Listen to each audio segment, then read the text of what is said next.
Hello and welcome to Mythmakers. Mythmakers is the podcast for fantasy fans and fantasy creatives, brought to you by the Oxford Centre for Fantasy. My name is Julia Golding.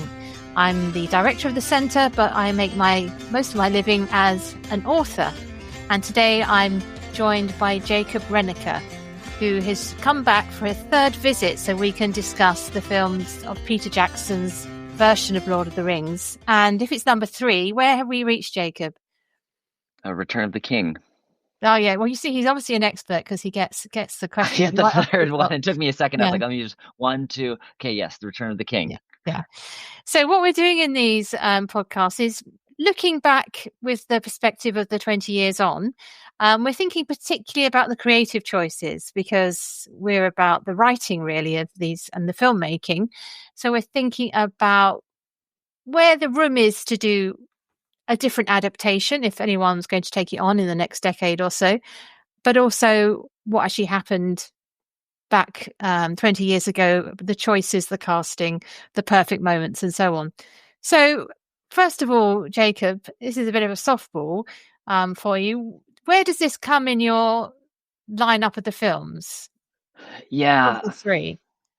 Yeah, we mentioned this before, that the first, it's hard with between the first and the last in an installment as it wraps up. So, yes, I'll say first but only barely edging out Fellowship. Okay. Right now, at this moment, I will say just right now, and reserving the ability to change that in 5 minutes from now. Okay, so for me, it's my second favorite, but it has the majority of my favorite moments. So that may seem a bit counterintuitive, but there are also some bits I don't like in it. So, Right, it sort of goes in the middle. It's the seesaw point in the middle. So first question for you is, what would you say about the overall choices that they made in this? Things like how the new culture of Gondor was realized, and those long stretches in Mordor, the big things about the film.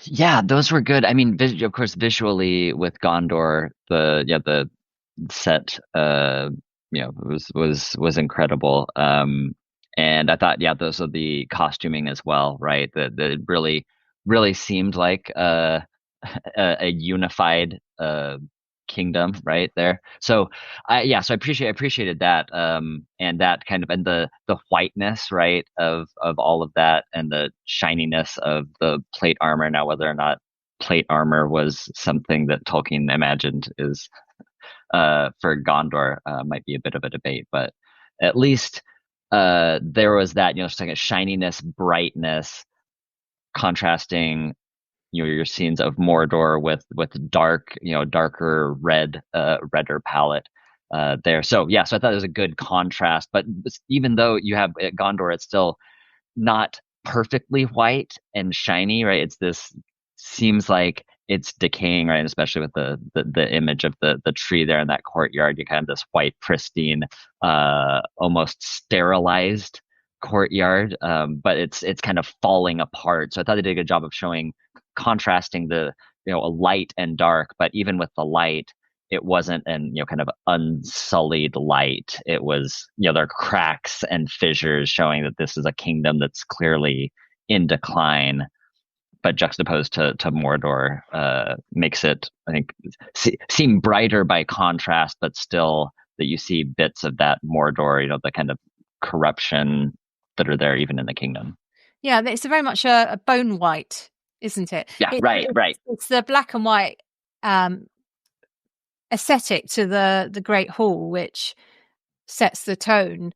And I think that it reminds me very much of the abbeys and the architecture of northern France, even though it's a sort of Mediterranean feel, I believe, that they were trying to create, particularly places like Mont Saint-Michel, which is clearly an inspiration for the way that Minas Tirith sort of rises up. I think that, thinking back, I didn't think this at the time, but it's something I thought since.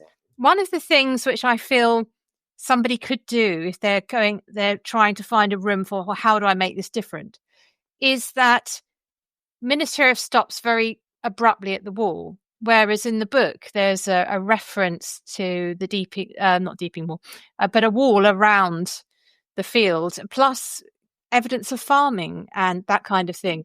And if you think of something equivalent in real human history, like the field of Waterloo, some of the skirmishes took place in farmsteads and places like that. So you could actually make it feel more real by actually suggesting a city that is connected to something other than a big grassy plain.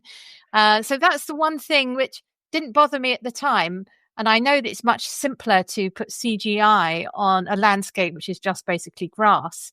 But I did think that there's an element there where it doesn't feel, it feels like a fantasy place rather than a real place as a result.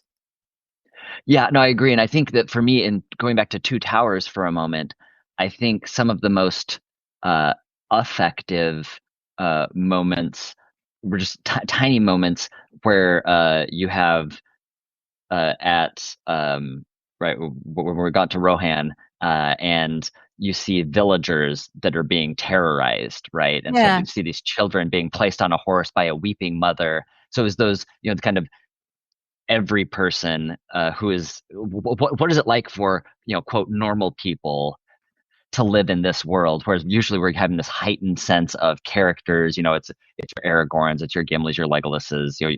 Hobbits are kind of thrown in there, but still they're kind of held higher as kind of larger than life characters. But then to see, dirty weeping mothers who are trying to save their children, for me, that was, I think, deepened the impact of the nature of the threat and the evil that is actually happening here. And so you're right with Gondor. If it's just they're all kind of inside of this fortress already, you don't get as much of a sense. So I didn't connect with the people that lived um in Gondor. I I'm sure wasn't. I'm sure that's a time thing. Because there's Right. wonderful material in the book, which, let's imagine someone's doing a mini series as opposed to a film. There's the father and son that Pippin meets, Beregond, and his yeah. Um, and so you see the war from the perspective of an ordinary soldier who has an important role to play in saving Faramir, and his son, who has an important, or a little role, but a little important role to help carry messages and in the end help save Merry by carrying a message. But it humanizes the war. And also Pippin goes with the son to see the arrival of the armies, and you get a sense of it being just more than, Denethor and Faramir. I mean, there's a bigger society. It makes Gondor and its surrounding land seem bigger. So again, this is only something you would do if you had the luxury of a bigger palette rather than a film where you've got to get people in and out. It's a massive amount of story to tell. But there does seem to me to be some really exciting material that's not covered, which could go in the miniseries. There we go. Right. If there is such a thing in our lifetimes. So that's Gondor.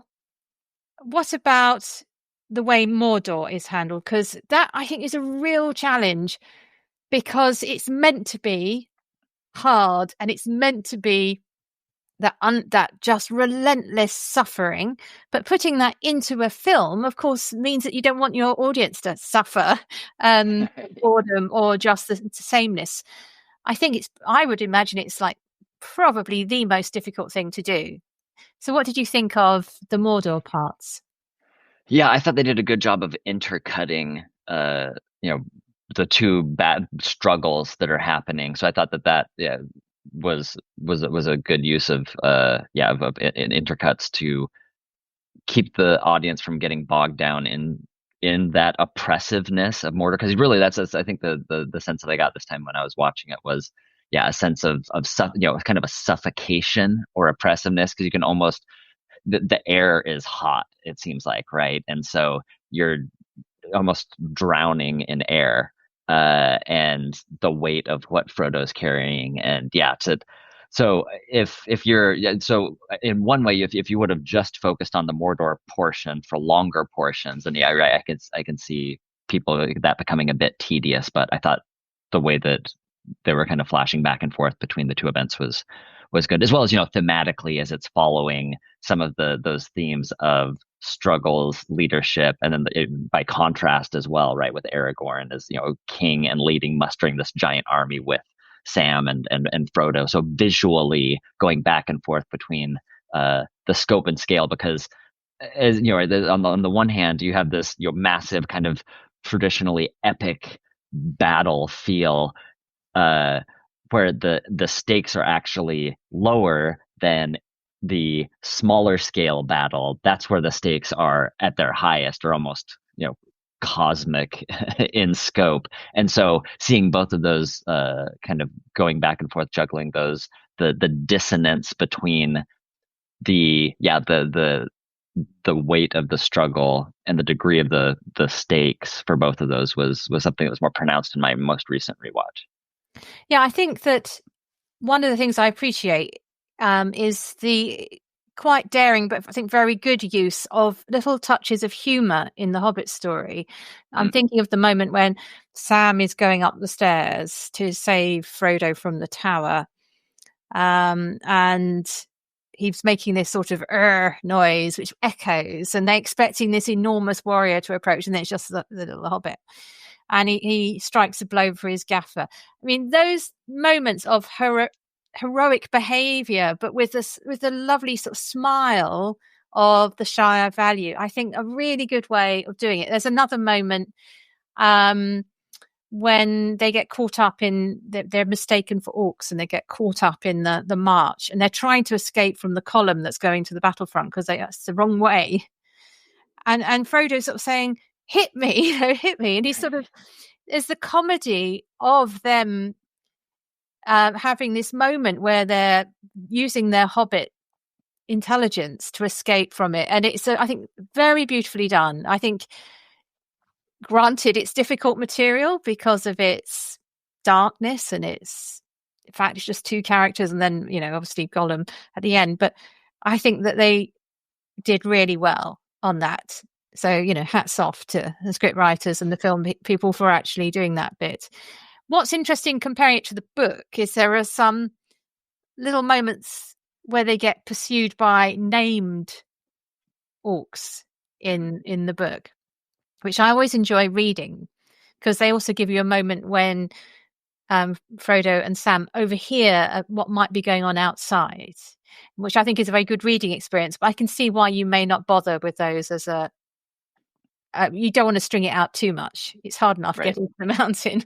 I can see the decisions that were taken there. Okay, so Jacob, what are your perfect moments in the film where you just thought, yeah, this is everything it could have been? There's a few of those. There's one, visually, when Frodo, Sam, and Gollum, kind of towards the beginning of the film, when they've left Osgiliath and they're passing the statue of the defaced king, and the head of the king is laying on the side there, and it's been replaced with some iron bound rock that's just kind of teetering there. That was a great depiction of kind of what's happening here. The combination that we saw with Saruman, with this industry metal, right, kind of artificial, kind of usurping the natural, more grand nature of that world. And you see that that statue kind of looks horrific, and then you see the head there on the ground, but then Sam points attention to that, right, and says, look, the king has his crown once more, right? Because that might be Frodo. I think it might be Frodo, isn't it? Is it Frodo says it? I thought that Sam is mentioning that to Frodo, because there's that ray of light that strikes it, and Frodo's kind of, I think, sullen as he is for most of the film from that point. I could be wrong. This might be the tiebreaker question between us, mightn't it? In our who says it? Anyway, one of them says he's crowned again. One of them says, right. So I think just that beautiful moment of hope, and what's that you're anticipating this kind of like long slog, but then you have that moment, and it just was visually this time around just kind of struck me as just kind of a little note of hope to keep you going, knowing where they're going and what's happening there. So that was one of mine. There's couple other ones, but I'd love to hear one of yours. Okay, so I have this. I said this is one of my favorite um, film for best moments. In there is definitely the charge of the Rohirrim. Just, I mean, the excitement. I can remember my children when they were younger. Well, even now, I'm sure they get excited.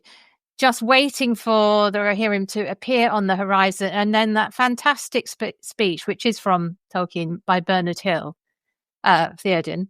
Um, it's just such a wonderful moment of sort of raises the spirits. And I think it's that time when film really works. You're caught in it and you are right. You feel like you're riding down the hill with them because the camera work is on a track and it's going really quickly and you feel like you're moving with them. I think that is one of my favorite sequences.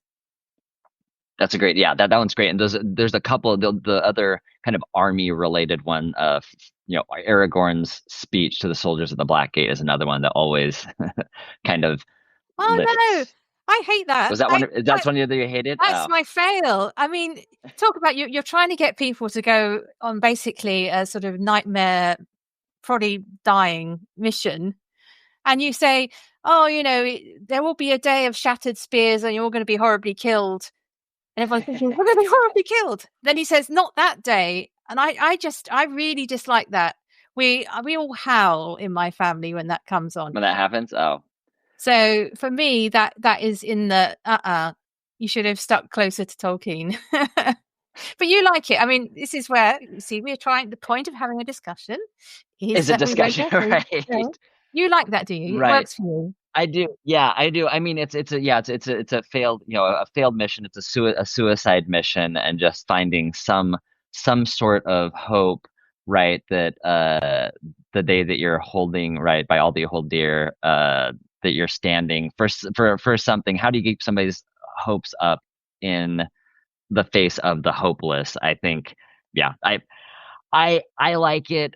But I'm also easily persuade by rousing political speeches. So that could be part of it. Then his and then there's that pot. There's after his speech, but then when Aragorn is saying for Frodo and charging into battle, the Oh, I first like that. on the I field like to that. go into that. So I see that kind of as a continuation in my mind that exists. There's that speech, and then because then it cuts away from that, but then I see that mentally as that speech, and then basically he is then charging into battle as kind of the climax of that.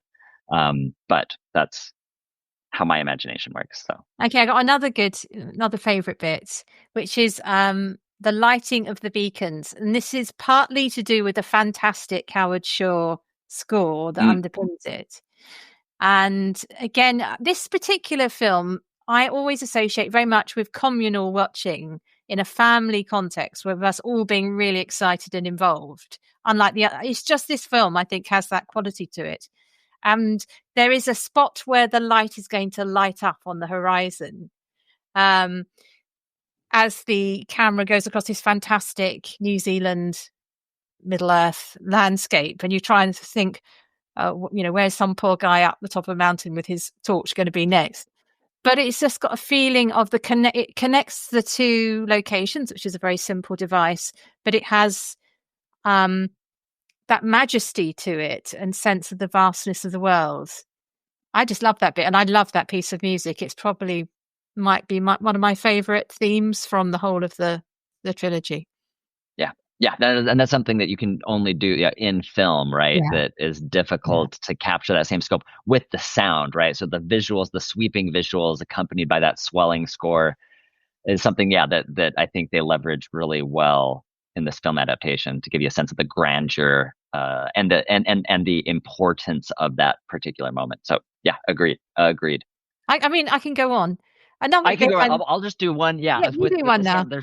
There's still so there's several Sam and Frodo moments, right? Yeah, That are yeah. that are just incredible.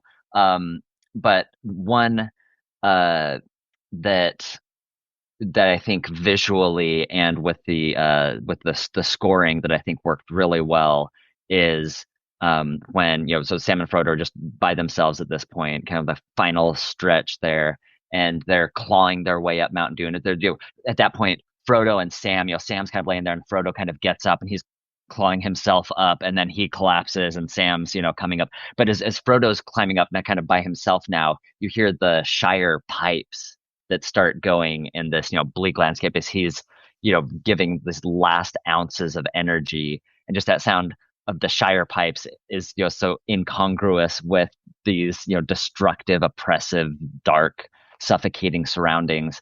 And then Sam's line in right when he comes in, I can't carry it for you, but I can carry you. But then you come with that into the West kind of theme that comes swelling up behind him during that moment. So it's just the use of the score there was deeply moving. I think really adds to that an already powerful moment that was there right from the books, but just adding that sound and the kind of, again, linking and what they're doing, the two of them here in this desolate landscape from this verdant, peaceful landscape of the Shire, linking that with those pipes is just really, really effective, I felt, for me at least.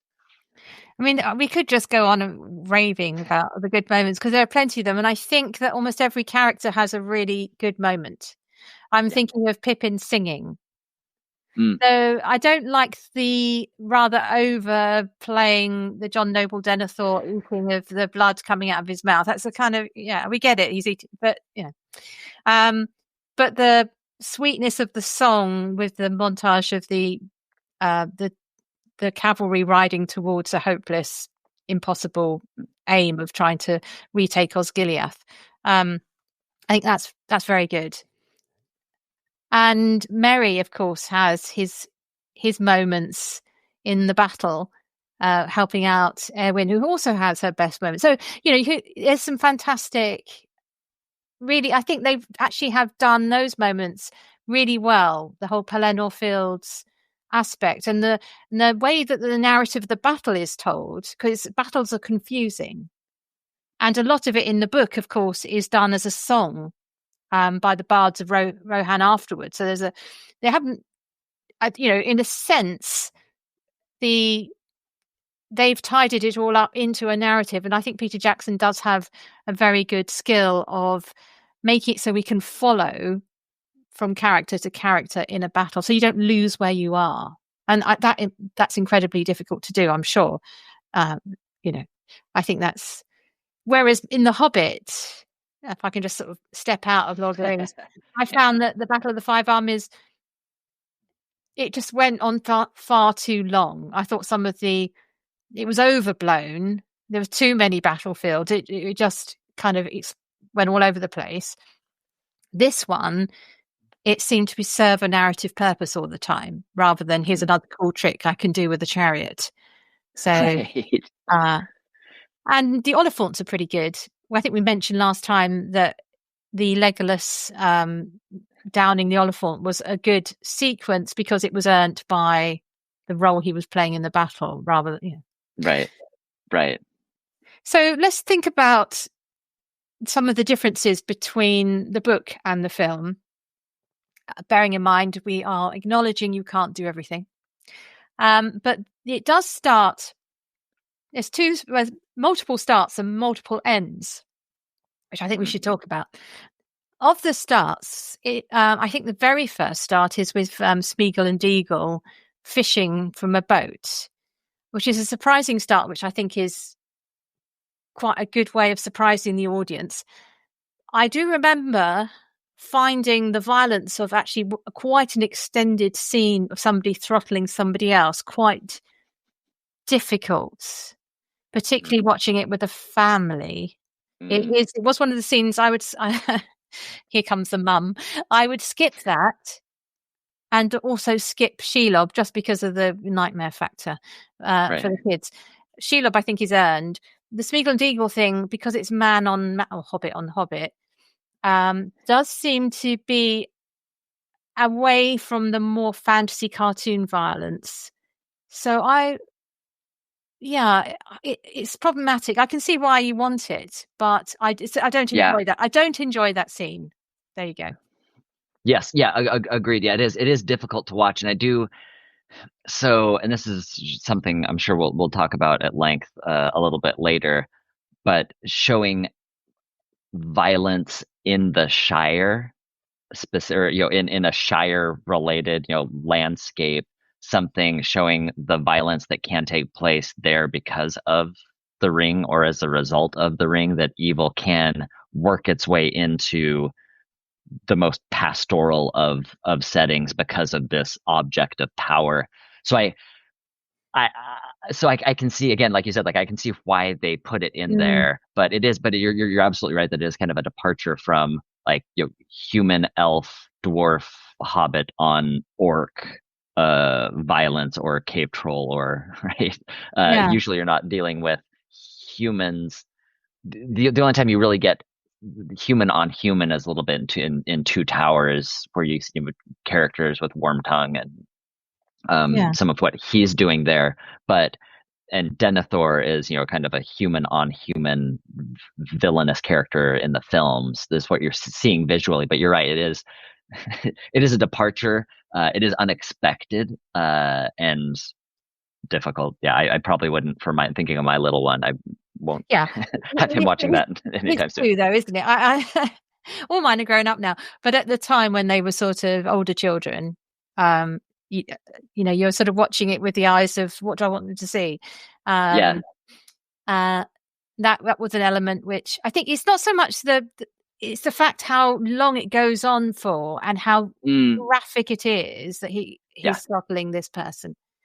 So the second sort of departure is from the extended cut, which is where Saruman is reinstated, the death of Saruman, and there's a speech where he's at the top of Orthanc and then falls down and gets spiked on a sort of wheel thing. What do you think of that scene? If you're not showing the scouring of the Shire, and you have to come up with, you've already decided that you're not doing that for the story that you want to tell, then I'm trying to think of what other ways you can dispose of, get an end for the character of Saruman. I mean, it's so in some sense you still have, Wormtongue as the disposer in one way, but then what you lose in offing Saruman there is more of the pity of Gandalf, which, in his speech, in Saruman's speech at the top of the tower, he, derides Gandalf. He says, I don't need your pity, right? Or mercy. And you really see that in the book version when, they just leave and let, they let Saruman off and give him a chance to still do something, right? To having mercy upon him and then leaving it up to him on how he decides to change or not. So you do miss that, and so that's a moment, something that I appreciated from the book that you don't get as much by just watching Saruman. It is a spectacle, right? And him being impaled specifically on, his own machinery. Like, yes, Yeah, I understand, the kind of irony of that. And it is visually really arresting. And I think I understand that it's a kind of a visual callback to another one of Christopher Lee's roles as Dracula in a film where he was impaled in that film. So kind of a visual nod to another piece of cinema. yeah. So it was the theatrical cut didn't have this, and so it was a bit Right. random that Pippin just picked up the Palantir and that which is a seeing stone in order to set that up. Um, so it's better with it in, but and also it felt wrong not to have a goodbye scene for Christopher Lee, didn't it? Right. But this is definitely one of those spaces where I think there's room for improvement, given a bit more canvas, a bit more scope. That actually what the Saruman survival to end up causing trouble in the Shire does is it gives a real sense of how evil just doesn't go away when you throw a ring in a fire, the damage remains.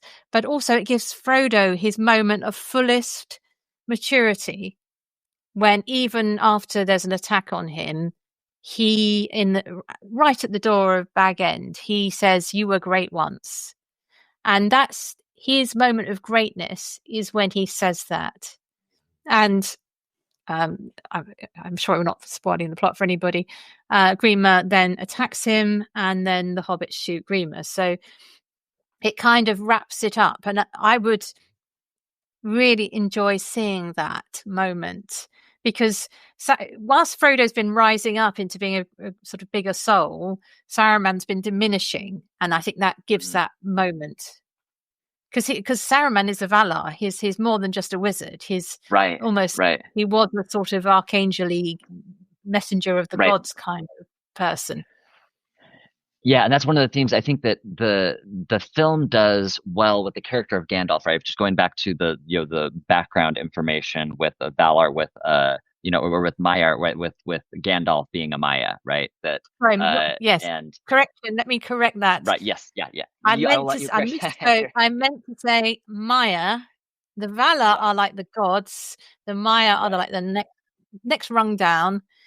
So nevertheless impressive. Don't write in to correct me. I'm just having a senior moment. But the right, yes. But the Archangel moment, yeah. So with Gandalf, right, and in the Silmarillion, you have Olorin, who's who's Gandalf, right, embodied. It mentions in Silmarillion that he has it suggested that he has an apprenticeship under Nienna, who's the goddess of weeping and wisdom, and pity. And so that's where it seems that Gandalf picks up this idea of pity from as this kind of cardinal virtue. And then I think Ian McKellen does a really good job of depicting this pitiful in the positive sense, right? Somebody who's full of pity for others, and where he has that in his eyes and his demeanor. I think he really highlights that in the character of Gandalf that's latent in the character of Gandalf that's actually pervasive there. You actually see that visualized.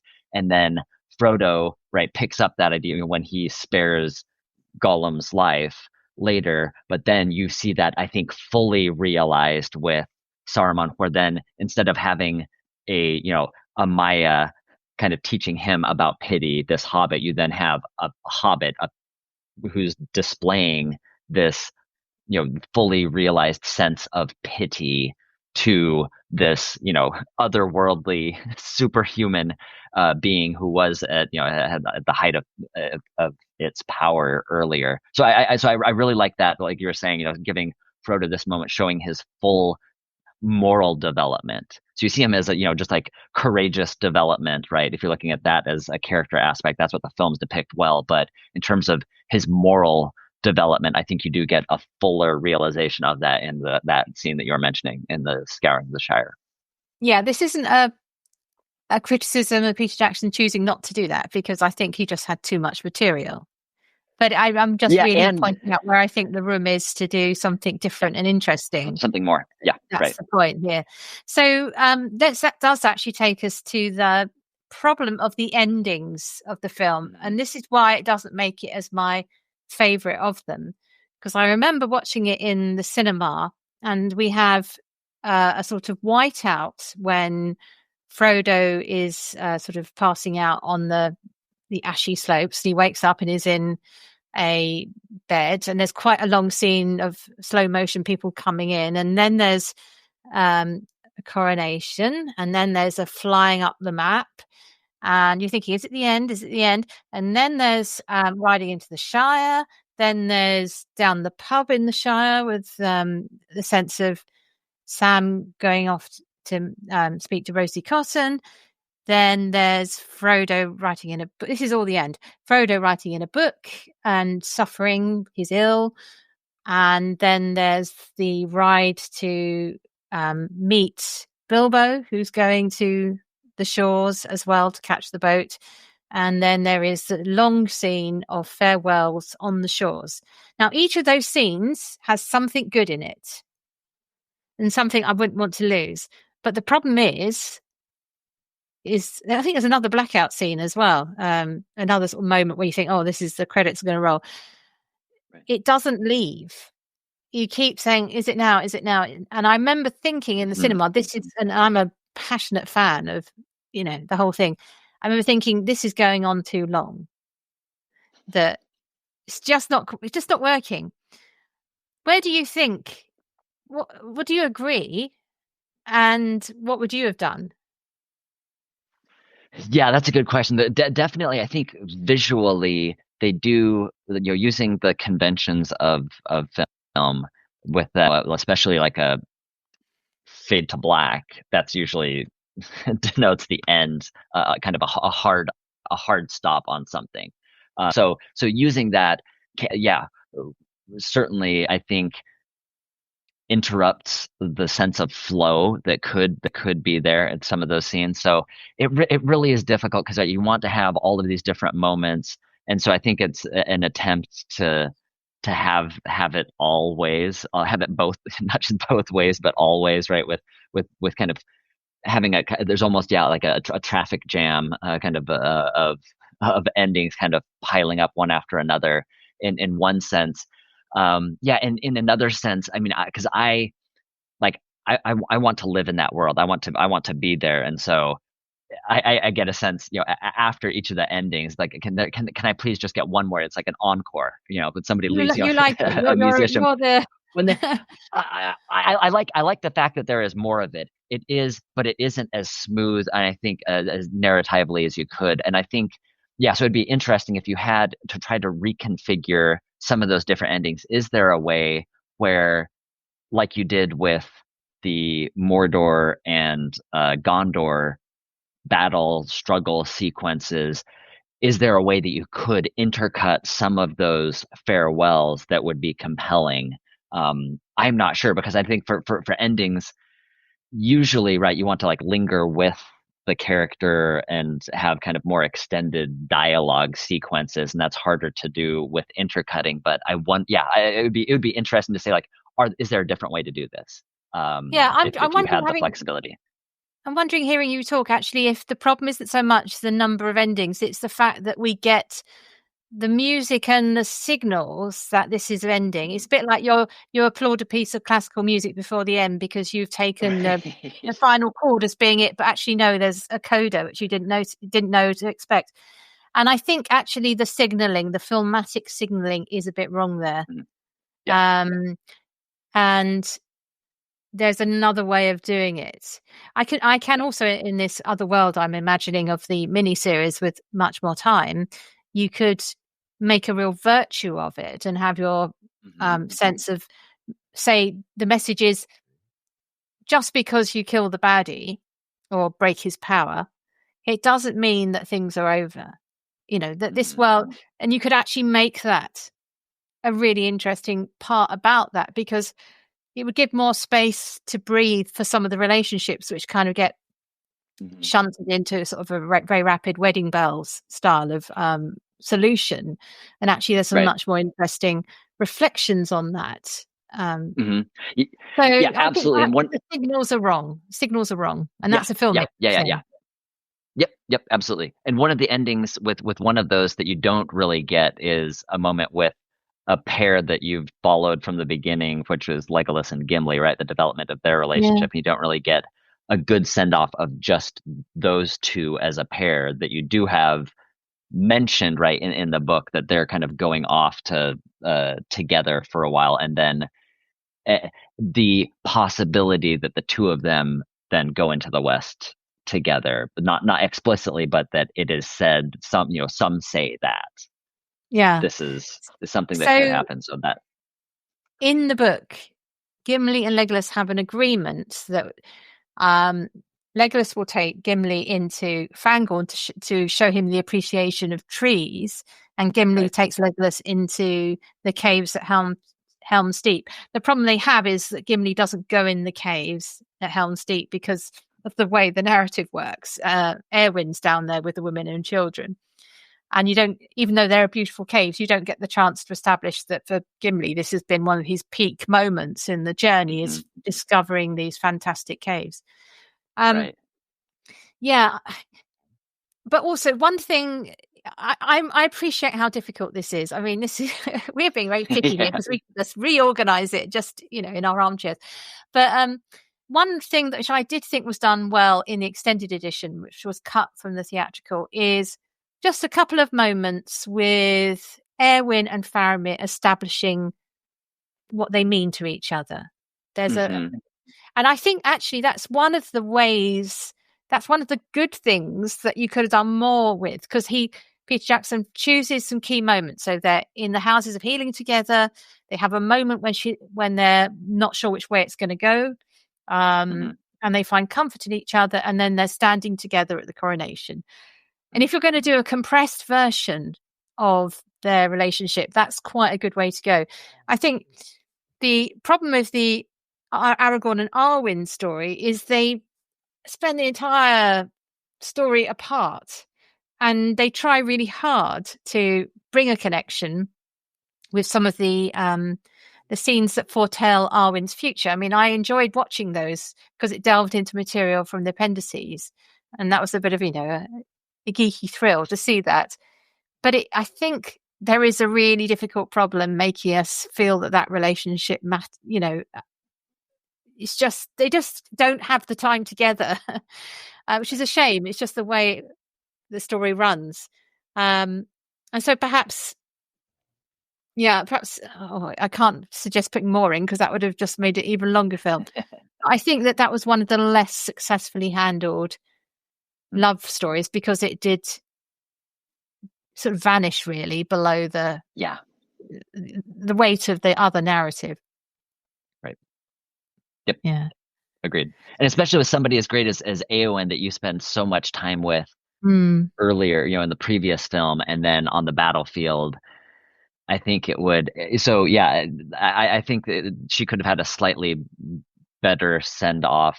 Again, but again, that would have extended the runtime, which Yeah, they're we can't already do that. running way No, too far. I think she gets enough. It's Arwen who gets she just comes for the wedding. Right, right. But you do have those scenes where she's leaving. I mean, I think they decided to do, well, let's give her a little story arc so that she now is, they added the thing about her dying, and that Aragorn is also fighting for her, because otherwise she'll die, as if he didn't need any more motivation. So they want to make the connection. I just feel it's a really difficult story to put into a film because this isn't it's not a love story. It's a love story in the sense that it's a story between friends, a love story of friendships, the Sam and Frodo and the Fellowship, and it just feels it's just difficult. Yeah, so it's not Beren and Luthien, is it? Which is its kind No. of what it's that's the film I'd like to see made. That one, but do a proper Tolkien love story. Yeah, Right. I think that another cut I would have made is the goodbye speech at the Grey Havens just goes on too long. And also I think the coronation just goes on too long. There's some, Yeah. this does, in terms of Yeah. supposed to be building the pace towards the end rather than Mhm. putting on the brakes. But anyway, that's me being picky. Yep. Okay, so thinking about the things that what other potential do you think there would be if you were given the job? You get the phone call, some big streaming platform wants you to do the Return of the King again. I've mentioned some things I'd put in. Where would you go? Yeah. What did you like and not like about the changes that were made to Return of the King? What would you put back? Yeah. What do you put? Yeah, that's. Yeah, the scouring of the Shire is something that keep going back and forth on whether or not to include that. But I think you're right that sort of ending seems better fit for a long form series, limited series. Just because there's so much that you see there, like you said, one of the themes that they didn't follow is the long defeat, and that even when the ring is thrown into the fires of Mount Doom, that evil still is, and it's not, they haven't changed the world and renewed it, and now there's no more death and sorrow, or evil. So you get, and I understand that, in a film, what you're doing, that need those kind of stark, you have your evil, clear evil, clear good, and how those two are wrestling in the hearts of some of these individuals, how they win out in some instances. But then in the end, good wins, and you can go home as an audience happy, knowing that good has been saved, at least in one world that you've experienced. But yeah, but with that, I think the Scouring of the Shire does show that the story, the road does go ever on in a way, right? That there are more stories, there's more adventures to be had later, and this is like, Sam says that there are these great stories. We're a part of a story, and we're continuing on, and that these stories will continue to exist. So if there's one thing that I think that could have been done, where you could maybe bring in a little bit more of the fact that it's not necessarily happily ever after. You do kind of get a sense of that in the delivery of Sam, his, line, well, I'm back, there at the end, that it's kind of a bittersweet, him being back. But I think if you, another possible avenue is to kind of lean more into that and show him even telling those stories, that same sort of speech that he has, or moving that, or having him telling that to his children about having, which is different from the book, right? They ended it in a book appropriate place there, with Sam saying, I'm back. But if you wanted to continue some of those themes of each person being part of a narrative, a larger narrative, and then these kind of continually happening, and good and evil continue to struggle, that I think there's a way that maybe you could include a bit more of that thematically, and that we're all continuing, even the audience included, is part of this ongoing struggle, that looking back on it, other people might say, you had a heroic life, when in the moment, as you're struggling with this, you might not feel that way yourself. I think that I wouldn't have changed the end. I definitely would have used that as my last line. The thing I would change about Sam, though, is the right at the beginning of the film, where Frodo and Sam fall out.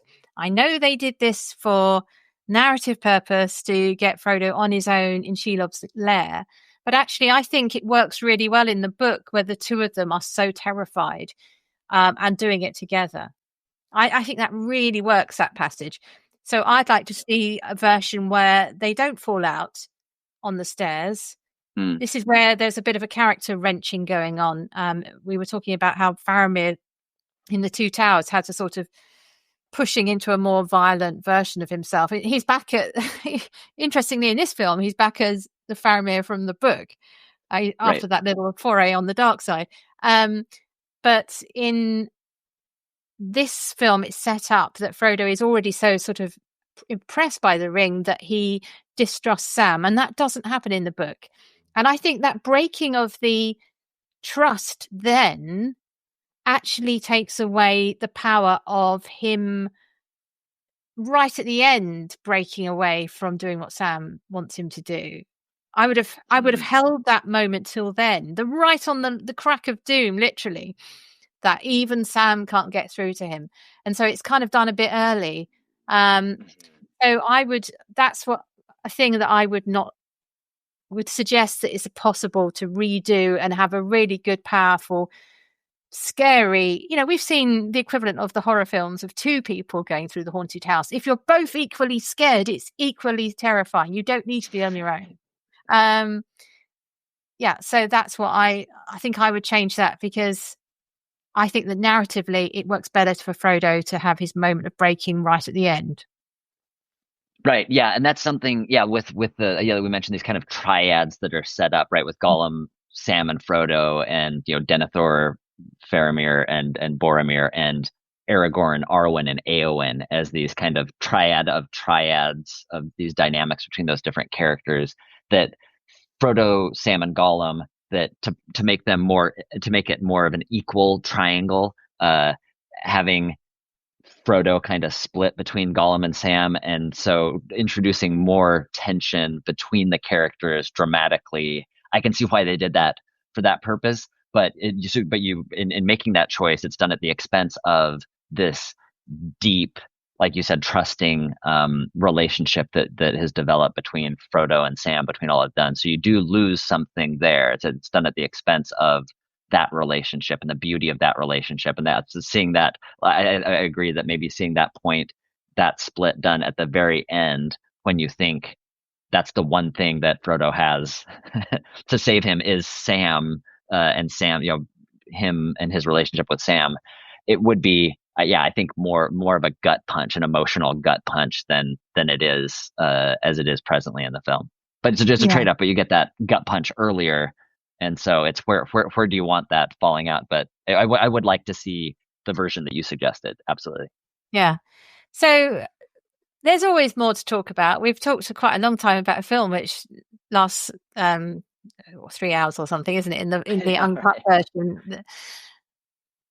And there is still more to say, but let's think about the achievement. So we've been nitpicking. We love these films. It's not it's not a criticism. I think it's just quite exciting to think what you could do, because there is a temptation to say these were such good films that they shouldn't be touched.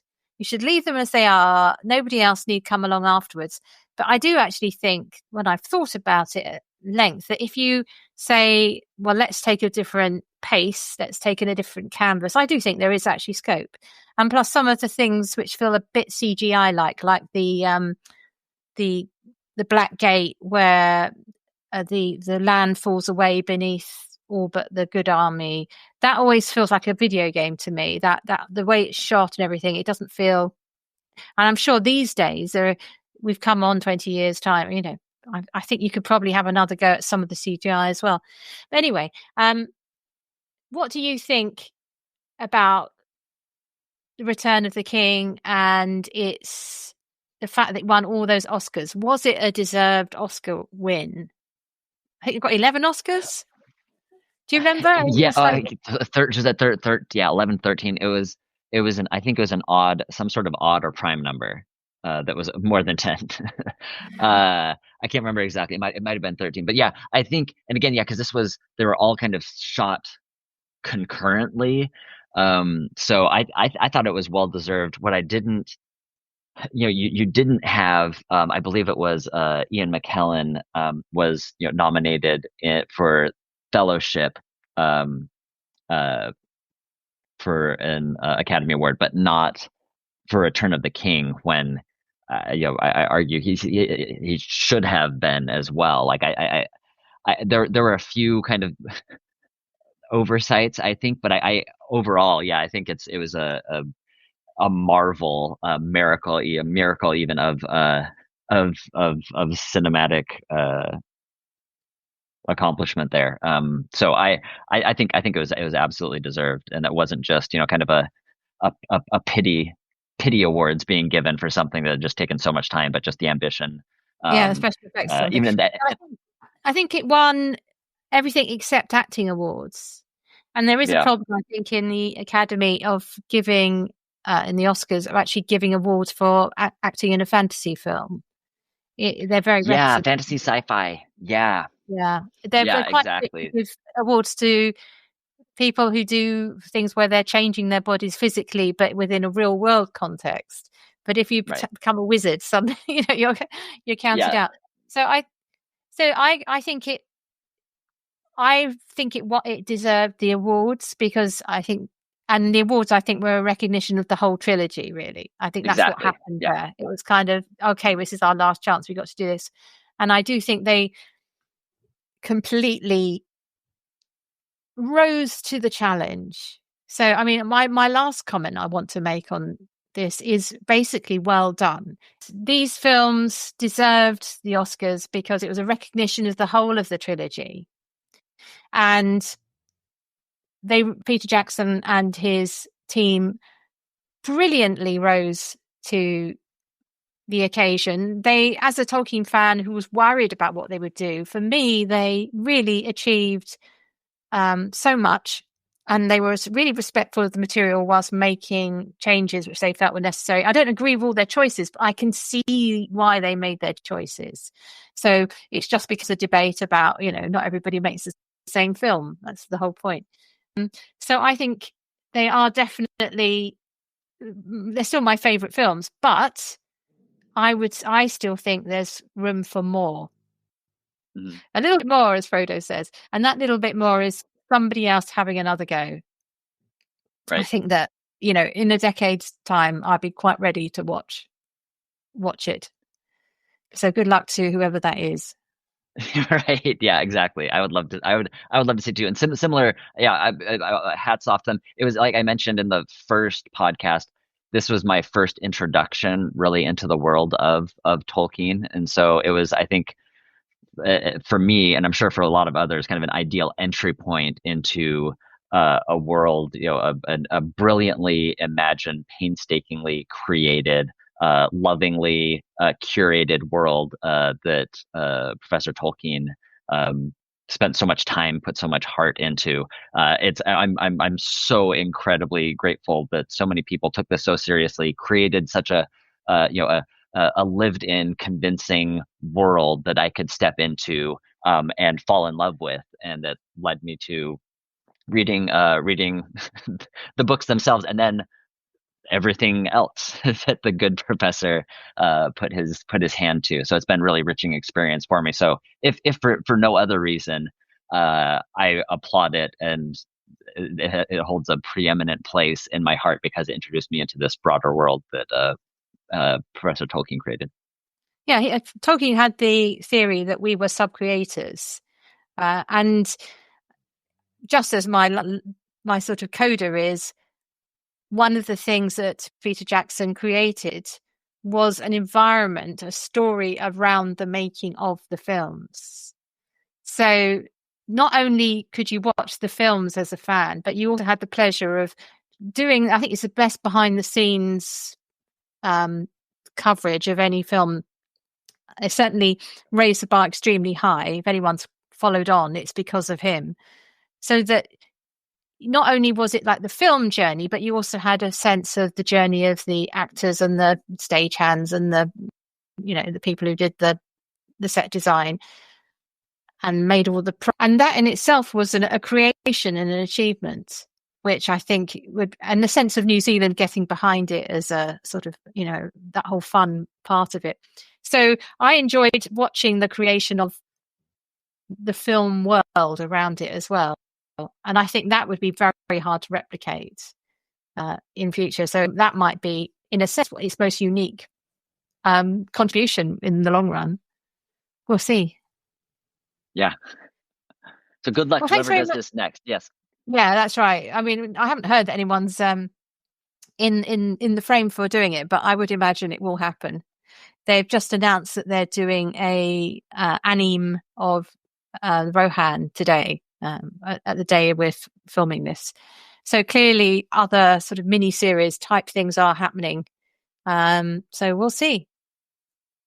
And of course, we always do a section where we decide at the end of our podcast where in all the fantasy worlds is the best place for something. We've been talking about kings. So the obvious place to go, Jacob, is to decide where in all the fantasy worlds is the best place to be made king. Any ideas on that one?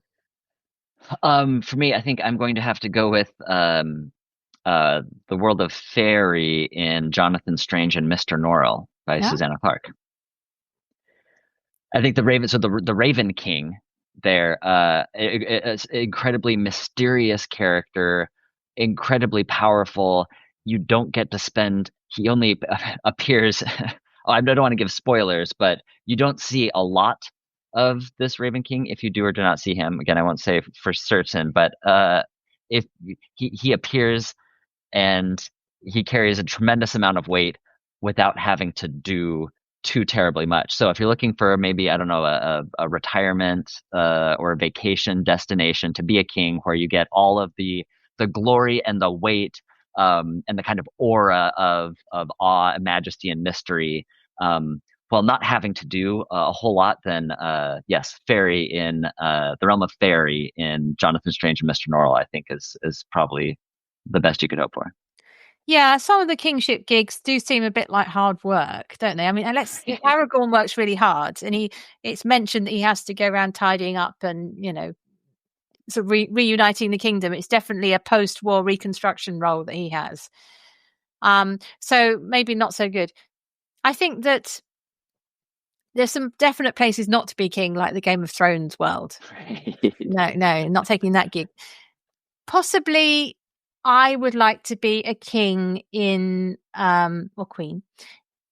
It's got to be Narnia, really, because partly that was the childhood thing of you get to be long live King Peter, long live Queen Susan, and so on, which is a great bit of an ego trip as a child. You can imagine yourself being king, but I'd actually probably prefer to be king in The Magician's Nephew, where you're the first king. And it's the cabbie and his wife who get to be king and queen there. And I always thought the idea of being king and queen in a pristine world where you're setting up the state sounds quite fun. So that's where I'd like to go and be king. And there's probably very little paperwork because you haven't inherited many. So it's just a straightforward king gig where you can establish your court and everything up. So that's my... Great. Thanks so much, Jacob. Thanks for joining me. And I hope people have enjoyed our discussion. We don't expect you to agree, but we'd be very interested to hear your views. So do write in and let us know. You can find us at the Oxford Centre for Fantasy.org. Thank you very much and goodbye.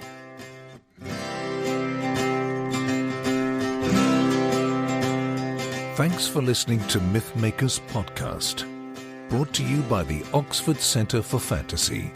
Visit oxfordcenterforfantasy.org to join in the fun.